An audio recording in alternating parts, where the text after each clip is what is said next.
Manipur State Level Football Federation ama lingkhatnaba Manipur Laingak amadi All India Football Federation AIFF anigi maragta ngarang Memorandum of Understanding MOU ama sahi taunakre. MOU adu ngarang Khuman Lampak Sports Complex ta Heru Tri National International Football Tournament sanaringai manungda Chief Minister N Biren amadi AIFF ki President Kalyan Chobe anigi maragta Manipur gi Governor Susri Anusuya Ukre amadi Youth Affairs and Sports Minister Govindas Konthokjamga loinana tawkibani.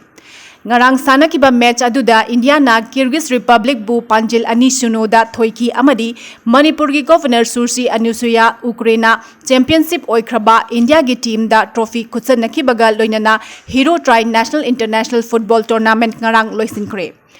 Football bu pamjaba miyoi singna angakpa fangna stadium da laktuna match adu yengnaki amadi India na Kyrgyz Republic bu maithiba piduna match adu thoikibada harauba fongdoknaki.